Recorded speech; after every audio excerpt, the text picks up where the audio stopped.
this one, you're gonna need a rock. Any type of rock that you want, but you know, I'm just using that. And some colored pencil. Make sure that they're Prismacolors or this won't work. Also, you can have markers. You can choose from colored pencils, markers, or even crayons. So, yeah. Now, you're going to take your rock and go ahead and color whatever you want on it.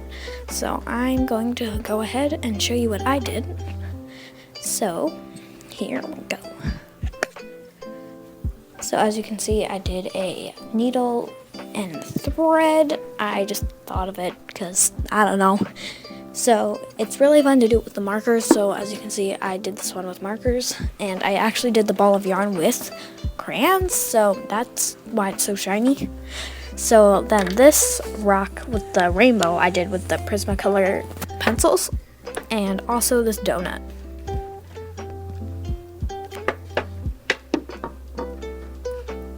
For the next one, though, you're going to need a jar. Any type of jar. I'm using a kind of big one. But it depends on how big you make the actual craft. Now you need some like cardboard squares. I did like 4 centimeters by 4 centimeters. You're also gonna need some paper, and go ahead and make this design. You don't have to do the exact one, but basically what you're gonna do is you're going to write a bunch of like numbers every other line on a grid, and they can be whatever font you want. So I did some in words and some in regular lettering, and yeah. And if you want to see those words underneath the letters, they are actually prompts. So then, with your cardboard piece of paper, you're going to want to cover them in paper. So as you can see here, what I did. And then, with the same colors and numbers, you're going to want to write them as same as the grid. So make sure you make one for every single one. And then you can go ahead and put it in that jar like this. And now you can go ahead and just shake it up and then take a random one. So I got 11, and then you'll match it with the grid. So if you got 11 right there, so then you would do what prompt was there.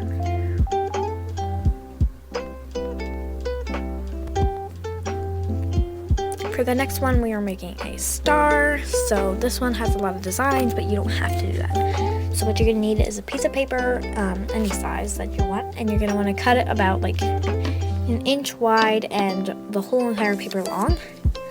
So here I cut it out, and you're just gonna want to glue the pieces of paper together so it makes one long piece of paper.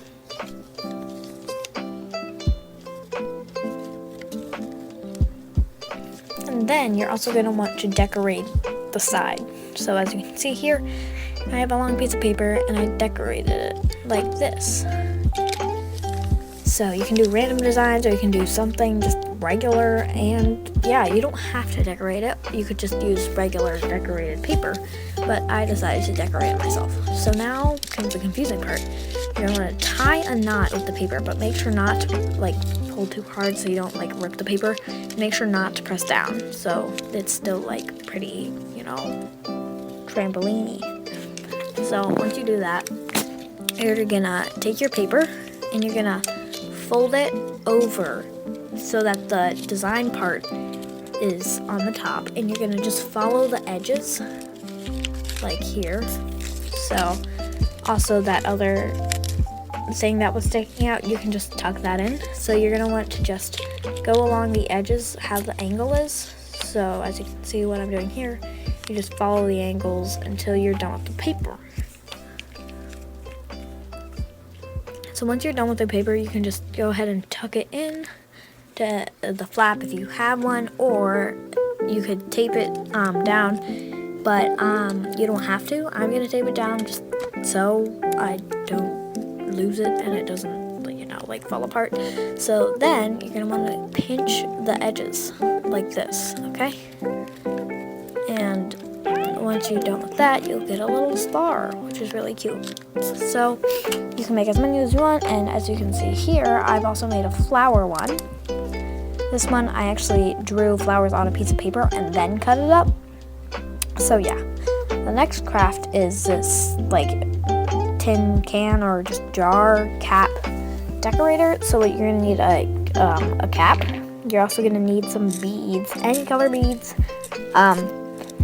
They don't have to have holes in them, but I mean, I'm doing that. And then the last ingredient is you're gonna need some glue. Make sure it's clear glue, because the white glue doesn't look as good. So then you're gonna wanna make a bead design on your can, like this, and then you're gonna wanna glue them all down separately, and then you can add glue on the places that were blank. So once you let them dry, if you ever do, you can go ahead and take it off, and you can have like a little coaster, but I'm not gonna do that. So for the very last one, we are making a like water bottle chain thing. So basically this one's adjustable, so you can take beads and, you know, adjust them. So what you're going to need for this is some thread. I use that really ugly color for some reason. Yeah. But you can use any color you want. You're also going to need beads, and these do have to have a hole in them. And so basically now you're going to take any length of thread. It doesn't have to be as long as mine, but it can. You're going to cut it where you want to. And then now you're gonna go ahead and get one of the edges. You're gonna put a bead through it. Any color, doesn't have to be particular, but just so you know, this one's not gonna move, because then, yeah. So you're gonna wanna thread the thread through the bead, like I'm struggling to do here. Then you're gonna wanna tie a knot around the bead. So just like a regular knot, you're just gonna do it where the bead is. So I would also do at least a double knot. Here I'm gonna do a triple knot, just, you know, make sure, yeah. So once you've done that, you can go ahead and get your next bead, which can be any color. And as you can see right here, I'm still tying my knot, because I'm pretty sure I'm gonna do a triple knot, just because that's harder and it has a higher chance of staying. So yeah. And of course you can just do a double knot, you can do a quadruple knot, you can do a triple knot like me. You can do really anything you want, but just make sure it's more than a single knot, so at least a double knot. Okay. Now you're gonna go to the other side of your thread and put your bead through. As you can see, I'm using a pink bead, and now you're gonna take your thread, I guess, and you're gonna take it over the bead, and you're gonna stick it through again. So basically this is going to make the thread go around the bead, so the bead can't go anywhere by itself, so you have to pull it somewhere, which makes it adjustable. So, and this part is probably the hardest part of all of it, because it's hard to get the thread through, but there. And then you can do this as many times as you want. See, and now you can just move it around. I move it to the bottom so that you know how many beads you've done.